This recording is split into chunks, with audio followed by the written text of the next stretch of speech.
गंज बासुदा पंचतत्व संस्था द्वारा स्थानीय सिटी सेंटर में वरिष्ठ पत्रकार एवं पर्यावरणविद स्वर्गीय श्री अनिल यादव की स्मृति में वृक्षारोपण किया गया तथा वन्य जीव संरक्षण एवं घुमक्कड़ जातियां, पारदी, लोहा पीटा सहित विभिन्न विषयों पर फिल्में बनाकर इन जातियों के उत्थान के लिए काम किया।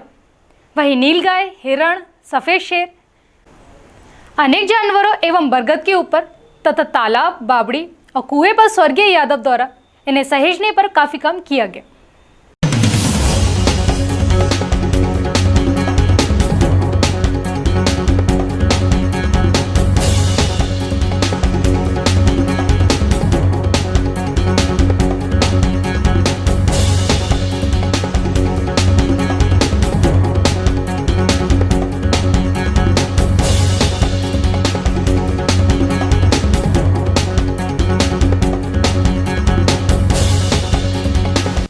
छात्र जीवन से ही अपनी एक विशेष पहचान कायम कर चुके हैं। उन्होंने उनके मन में बचपन से ही था दलित, शोषित, गरीब और युवाओं के प्रति एक नया सोच रखते थे। युवाओं को हमेशा रोजगार उन्मुखी होना चाहिए, उनको रोजगार मिलना चाहिए और ताकि वो इधर उधर की गलत संगतों में ना पड़े।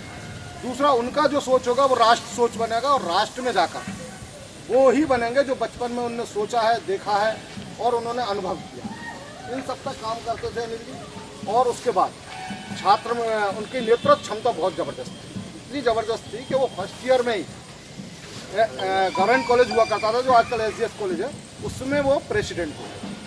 प्रेसिडेंट चुने गए। प्रेसिडेंट चुनने के बाद उन्होंने काम किया और उसके तुरंत बाद उसी लगभग 1-2 साल के अंतराल में वो नगर पालिका के पार्षद बने। पार्षद बनने के बाद फिर लगातार वो इस तरह की चीज़ें करते रहे और उन्होंने कई बार छात्र आंदोलन, धरना प्रदर्शन, चाहे वो कॉलेज में स्ट्राइक का मामला हो, इस तरह की तमाम चीज़ें करते हुए वो अपने जीवन को आगे बढ़ा रहे थे। उसी बीच में उन्होंने वो लोग जो गांव में रहते हैं या शहर में बिल्कुल दलित लोग, हरिजन लोग, इनकी एक परंपरा जो मुझे सबसे अच्छी लगी थी वो ये लगी थी कि जब उनके पास कोई मदद मांगने आता था और वो अगर मान लो गरीब है या हरिजन है तो वो ज़मीन पर बैठ के जब उनसे बात करता था तो मैं खड़े हो जाता और कहता था मैं आपकी बात जब ही सुनूंगा जब आप मेरे सामने कुर्सी पे आप भी बैठ जाओगे, मैं भी बैठ जाऊँगा। बिना कुर्सी पे बिठा ले उन्होंने कभी किसी दलित गरीब की बात को नहीं सुना। पहले वो कुर्सी पे बिठाते थे, फिर उसकी बात सुनते थे। पहले वो उनको सम्मान देने की एक आदत थी। दूसरा उनका ये था कि वो हमेशा जिसकी भी मदद करते थे उससे उम्मीद रखते थे कि तुम्हारे आसपास अगर किसी को मदद की आवश्यकता हो तुम भी उसको बदले में मदद ही देना। इस तरह का भाव रखने वाले अनिल जी निश्चित रूप से आज हमारे बीच में असमय चले गए हैं। उनके करने के लिए बहुत कुछ बाकी था। उन्होंने पर्यावरण के क्षेत्र में, उन्होंने वन्य जीवों के क्षेत्र में, उन्होंने हरिजन और आदिवासियों के लिए ज़बरदस्त काम किया और उनका काम केवल गंज बासुदा में ही नहीं, राष्ट्रीय स्तर पर और अंतर्राष्ट्रीय स्तर पर दिखता है। वैसे ही अंदाज़ा लगाया जा सकता है कि वो जो काम करते थे बहुत सारी चीज़ों के अभाव में, क्योंकि यहाँ पर संसाधन सीमित थे और उसके बाद में वो जो अंतर्राष्ट्रीय फिल्म फेस्टिवल होते थे उनकी फिल्म को वहाँ स्थान मिलता था, पुरस्कार मिलता था। तो ये निश्चित रूप से उनके काम करने की क्षमता थी और इस तरह से वो पंचतत्व के भी एक सदस्य के रूप में काम करते थे और सबको, हमारे बड़े भाई थे, हम सबके बड़े भाई थे, हम सबको सलाह, चाहे वो रात को 2 बज रहे हों, अगर आपका फ़ोन गया तो उठाते थे और जो बेहतर से बेहतर सलाह उस समय उन परिस्थितियों में हो सकती थी वो देते थे और हमेशा सबके साथ कंधे से कंधा लगा कर खड़े होते थे। कभी उन्होंने ऊंच नीच, गरीब अमीर, जाति पाति, उम्र भेद, कहीं उन्होंने इन सब चीज़ों की चिंता करे बगैर, पता नहीं हम सबसे अलग हटके वो क्यों थे और वो जो हमें क्षति हुई है शायद हमें नहीं लगता कि हम उस शून्य को कहीं भर पाएंगे।